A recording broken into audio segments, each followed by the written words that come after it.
Bismillahirrahmanirrahim. Wassalatu wassalamu ala Rasulillah wa ala alihi wa ashabihi wa mawala wa la hawla wa la quwwata illa billah. Allahumma inna nas'aluka ilman nafi'a wa rizqan thayyiban wasi'a wa amalan taqabbala amin ya rabbal alamin. Kelanjutan ayat ini, setelah Allah menyatakan ulaika sayarhamuhumullah, mereka itulah orang-orang yang akan Allah limpahkan rahmat. Kelanjutannya innallaha azizun hakim, sesungguhnya Allah itu aziz, maha perkasa, hakim, maha bijaksana, hakim, maha penuh hikmah, mengetahui segala apapun sedetail-detailnya, serinci-rincinya. Nah, ini artinya apa? Tidak akan pernah salah. Siapa yang harus dilimpahkan rahmat, gak akan ada salah. Karena Allah tidak pernah dipengaruhi oleh apapun. Dia perkasa, aziz, dan yang maha perkasa, artinya tidak ada yang bisa mengalahkannya. Seperti misalnya di dalam surat Shad, inna akhi lahu tis'un wa tis'una na'jatan wa liya na'jatun wahidatun wa qala akfilniha wa azzani fil khitab. Sesungguhnya saudaraku ini, inna hadza akhi lahu tis'una na'jah, dia memiliki 99 kambing, waliya na'jatun wahidatun, dan aku punya satu kambing. Faqala akfirniha, dan dia mengatakan itu kambingku itu genap 100, itu kambingku. Wa azzani fil khitab, wa azzani, azza aziz itu isim fa'il, fi'ilnya adalah azza. Wa azzani fil khitab, dan dia mengalahkanku di dalam berdebat. Makanya datang kepada Nabi Sulaiman. Makanya datang kepada Nabi Sulaiman, minta diputuskan perkaranya. Dia punya 99 kambing, saya punya satu punya saya. Dia punya 99, tapi dia kemudian maksa itu kambing itu 100, padahal dia 99. Aku punya satu. Wa azzani fil khitab, dia mengalahkanku di dalam berdebat. Maka minta diputuskan oleh Nabi Sulaiman. Nah, azza ya'izzu, isim fa'ilnya aziz. Azza mengalahkan, aziz, zat yang mengalahkan. Artinya tidak ada siapapun yang mengalahkan Allah. Ketika Allah menyatakan ulaika sayarhamuhumullah, mereka adalah orang-orang yang akan Allah limpahkan rahmat, maka tidak pernah keliru dan sedikit pun tidak ada yang nyasar, pasti sampai kepada dia, karena Allah juga Al-Hakim, dan yang penuh hikmah, dan yang maha memutuskan karena mengetahui sesuatu sedetail-detailnya. Maka ini memotivasi kita untuk berbuat, tidak pernah Allah sia-siakan. Kembali kepada yang tadi kita sampaikan, bahwasanya untuk meraih rahmat itu dengan berbuat. Dan Nabi SAW bersabda, tidak ada orang yang masuk surga dengan amalannya, tetapi mereka masuk surga dengan rahmat Allah. Tidak pula engkau ya Rasulullah, Nabi ditanya, tidak pula saya, illa ayyataghammadani Allah birahmatin, birahmati wa Nabi, tetapi Allah telah melimpahkan rahmat kepadaku. Jadi tidak ada orang yang masuk surga dengan amalannya. Orang masuk surga dengan rahmat Allah. Nah, kemudian orang memahami, usah berbuat amalan, gak perlu. Wong ternyata yang memasukkan surga bukan amalan, yang memasukkan surga adalah rahmat. Nah, sekarang Pertanyaannya harus dilanjutkan. Lah, untuk meraih rahmat bagaimana?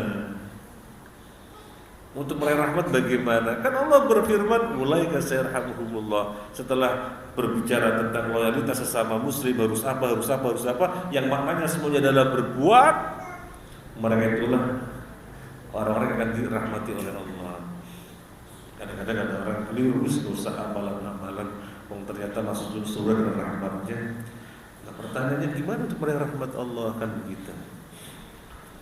Dan kita sudah sering sampaikan, maksud dari hadis itu adalah bahwasanya amalan mendapatkan surga bukan dalam pengertian iwad.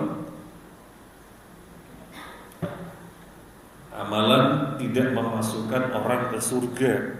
Yang memasukkan orang ke surga adalah rahmat. Maksud Nabi, amalan tidak memasukkan orang ke surga bukan sebagai iwad. Bukan sebagai iwad. Itu yang dimaksud oleh Nabi. Bukan amalan gak perlu, tetapi bukan sebagai iwad, pengganti. Orang punya 500 rupiah dapat 2 permen. Kalau 10.000 dapat bakso 1 mangkok. Kalau 100.000 dapat baju, dapat sepatu. Kalau 1 juta dapat 1 juta. 1 juta HP, 14 juta motor. Itu namanya iwad. Jadi 14 juta dapat motor, nanti 1 M dapat rumah. Itu namanya iwad. Dan orang beramal dapat surga. Kata Nabi, bukan amal memasukkan ke surga. Yang dimaksud Nabi bukan sebagai iwad. Bukan sebagai iwad. Karena sangat jauh orang berbuat amalan hanya dengan kadar apa, tapi dibalasnya dengan kenikmatan gak pernah bisa dibayangkan. Mendapatkan kenikmatan mala'in ra'at wal udhun sagat wal khatar ala qalbi bashar.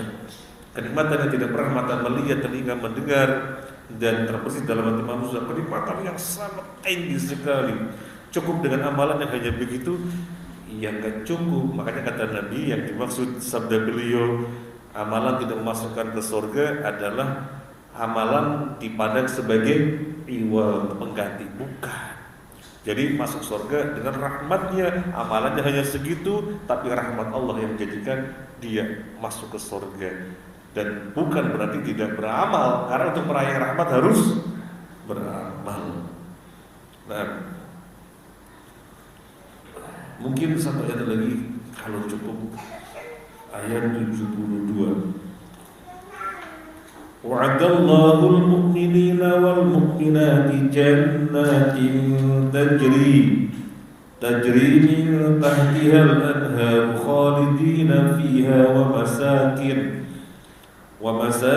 tayyibatan fi jannati 'adn wa ridwanun minallahi akbar.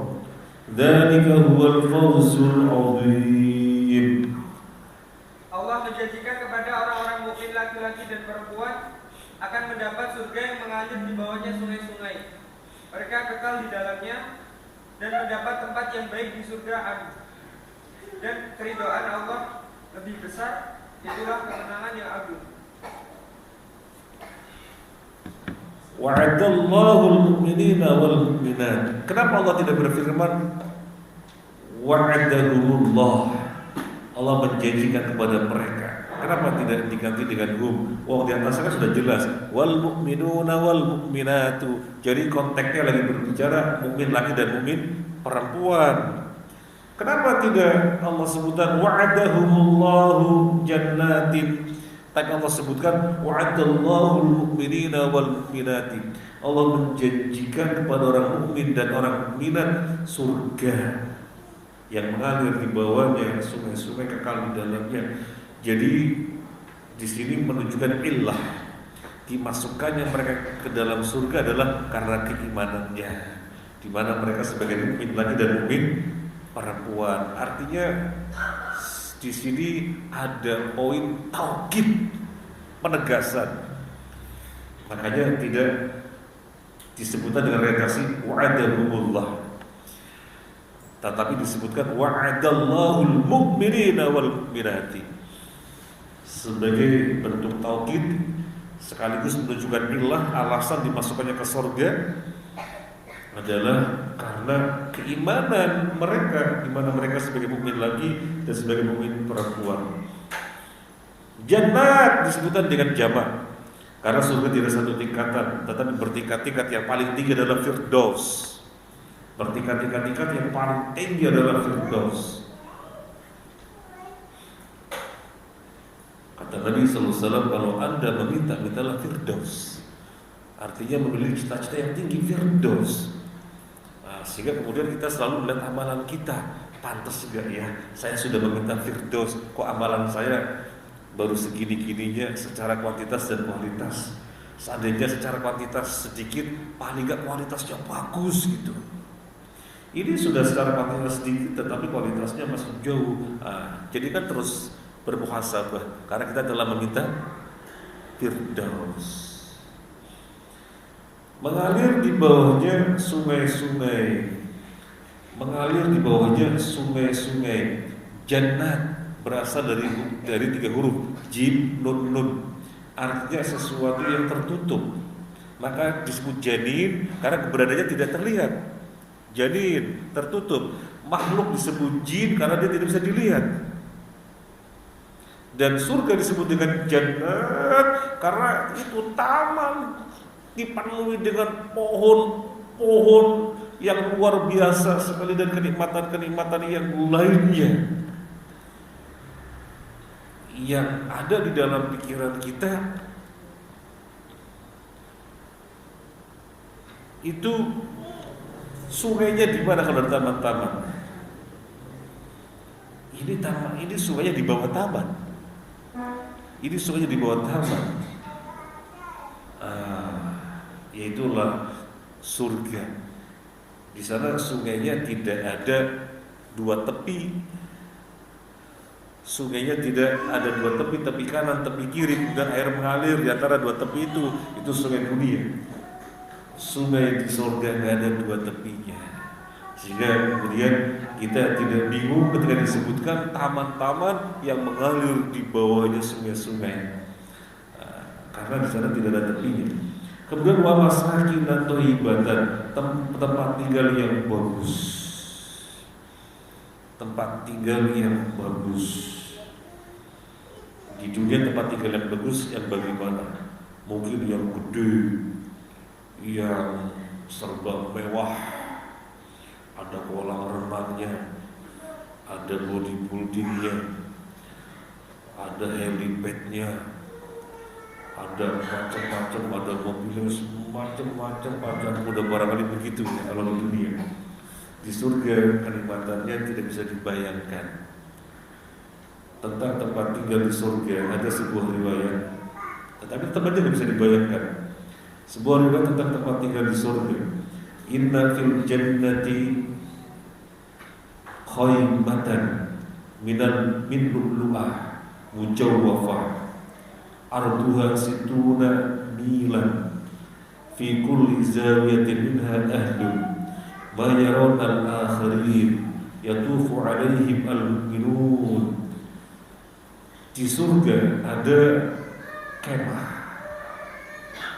Di surga ada kemah terbuat dari permata yang sangat luas. Lebarnya situna milan. Lebarnya situna milan. Lebarnya 60 mil. Lebarnya 60 mil. 60 mil, 1 mil itu 1,5. 60 mil lebarnya 75 kilo dalam mil yang kita pahami. Kemudian di setiap sudut tertentu ada keluarga yang mereka tidak saling bisa melihat. Seorang mukmin penghuni surga keliling ke keluarga-keluarga di dalam ruangan itu dan tidak saling melihat. Di pojok sini ada keluarganya, di pojok sini ada keluarganya, di pojok sini ada keluarganya. Mayaron dan akharin, mereka tidak saling melihat. Wajannatani min fiddah aliyatuhuma wa ma fihima. Kemudian ada dua taman dari perak yang mereka terhalang untuk melihat Tuhannya karena adanya selendang kesombongan yang ada pada wajah Tuhannya di surga Aden. Jadi disebutkan surga Aden yang menjadikan penghuni surga tidak bisa melihat Allah karena di situ terhalang oleh selendang kesombongan yang menutupi wajah Allah Azza wa Jalla, yang kemudian nanti Allah buka yang berikutnya. Wa masakin thayyibatan fi jannati 'adn wa ridwanun minallahi akbar, dan keridhaan dari Allah itu lebih besar. Sudah kenikmatannya luar biasa, mendapatkan kenikmatan yang sangat besar lagi, yaitu keridhaan Allah. Di dalam hadis Abu Sa'id Al-Khudri yang dikeluarkan oleh Imam Ibn Hibban, Inna Allah tabaraka wa ta'ala yaqul, Allah tabaraka wa ta'ala berfirman, ya ahlal jannah, wahai penghuni surga. Fayaqulun, mereka menjawab, labbaika rabbana wa sa'daika wal khairu fi yadaika. Labbaika rabbana wa sa'daika, bahasa kita sedikodau. Jadi mereka dipanggil ya ahlal jannah, sedikodau, wahai Tuhan kami. Wal khairu fi yadaika, seluruh kebaikan ada pada tanganmu. Kemudian Allah berfirman, hal raditum, apakah di sini kalian ridha? Fayaqulun, mereka menjawab, ma lana la narda wa qad a'taytana ma lam tu'ti ahadan min khalqika. Bagaimana kami tidak ridha? Engkau telah memberikan kepada kami perkara yang tidak Engkau berikan kepada siapapun dari makhlukmu. Kemudian Allah berfirman, fayaqul ala u'tikum afdal min dzalika. Mau gak kalian aku beri yang lebih utama dari semua ini? Fayaqulun, mereka menjawab, ya Rabb, wa ayya syai'in afdal min dzalik, ya Allah, ya Tuhan kami, sesuatu apa yang lebih utama dari ini semua? Ini semua sudah luar biasa sekali. Fayaqul ajal alaikum ridwani fal ashad ba'dahu abadan. Ya, keridhaanku untuk kalian, di mana aku tidak akan murka selama-lamanya kepada kalian. Dalam ayat ini disebutkan Allah menyingkap tabir kesombongannya, ridha kesombongannya, mereka pun melihat Allah. Jadi disebutkan waridwanu minallahi akbar, di mana Allah nanti Allah nanti di surga akan mengatakan pada para ahli surga ketika mereka berasyik masuk dengan segala kenikmatan yang sangat luar biasa sekali, dan mereka ditawari pengen yang lebih baik, mereka bingung apa yang lebih baik dari ini, yang lebih utama dari ini apa? Ternyata keridhaan Allah. Makanya Allah berfirman, wa ridwanu minallahi akbar, dzalika huwal fawzul 'adzim. Itulah kemenangan yang besar. Adakah kemenangan lebih besar dari ini? Meraih surga? Ada enggak? Enggak ada. Kemenangan terbesar adalah kemenangan meraih surga. Maka kita beribadah kepada Allah biar Allah masukkan kita ke dalam surga. Dan itu akidah Ahlussunnah wal Jamaah. Yang kemudian ada orang yang beragama dengan perasaan, jangan beribadah mengharapkan surga, gak ikhlas itu namanya. Dan jangan beribadah biar tidak dimasukkan ke dalam neraka, itu juga gak ikhlas. Beribadah mengharapkan surga, takut dari neraka, gak ikhlas itu. Terus gimana? Yang beribadah itu semata-mata ikhlas karena Allah, semata-mata karena mencintai Allah. Ini teori yang berangkatnya dari perasaan.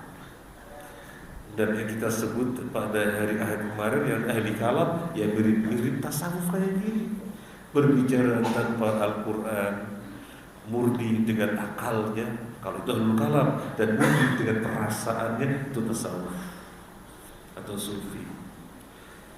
Allah menyatakan dzalika huwal fawzul 'adzim, itulah kemenangan yang besar ketika sebagai mukmin mukminat saling bersinergi, berwala, berloyal, menunjukkan loyalitas untuk amar ma'ruf nahi munkar, mendirikan sholat, menunaikan zakat, melakukan seluruh ketaatan. Allah beri rahmat dan dimasukkan di dalam surga. Itulah kemenangan yang besar. Kita berbuat ibadah biar Allah masukkan di dalam surga. Biar Allah masukkan ke dalam surga. Sebenarnya kalau masih ada waktu kita ingin menjelaskan yang limunasabatil maqam, tapi sudah tidak ada waktunya. Ya ada kalau mau, tapi nanti kemalaman. Limunasabatil maqam yang tadi kita bahas itu munasabatil maqam terkait dengan maknanya. Ada munasabatul maqam terkait dengan lafadznya. Nah kalau kita paham ini gak akan bingung. Kan di dalam hadis Nabi menyatakan Allah punya dua mata, tetapi kemudian di dalam Al-Quran disebutkan aini satu mata, ayun jamak banyak mata. Ini gimana maksudnya? Kemudian di dalam Al-Quran disebutkan Allah menyatakan punya dua tangan, tapi ayat yang lain menyatakan satu tangan. Tabarakalladzi biyadihil mulku, yad satu. Kemudian disebut juga dengan jamak. Disebut dengan jamak. Awalam surat Yasin gimana? Awalam yaro mimma amrat aydina gimana? Awalam yaro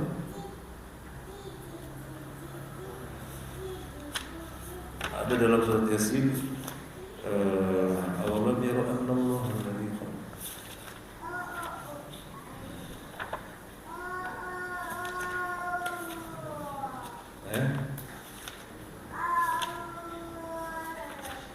Awalam yarau anna khalaqna lahum mimma amilat aydina, itu jamak. Terus tangan Allah berapa? Satu ayat satu, tabarakalladzi biyadihil mulku. Satu ayat dua, ma mana'aka an tasjuda lima khalaqtu biyadayya, dengan dua tanganku. Satu ayat jamak. Awalam yarau anna khalaqna lahum mimma amilat aydina. Kalau paham tadi munasabatul maqam secara makna, kita juga akan paham munasabatul maqam secara lafaz atau lil musyakalah, untuk kesesuaian uslub bahasa. Kita akan datang, kita ulang lagi insyaallah. Jazakumullah khairan atas kebersamaannya. Terima kasih atas perhatiannya. Mohon maaf atas hal-hal kurang berkenan. Subhanallah wa bihamdika asyhadu an la ilaha illa anta astaghfiruka wa atubu ilaik. Assalamualaikum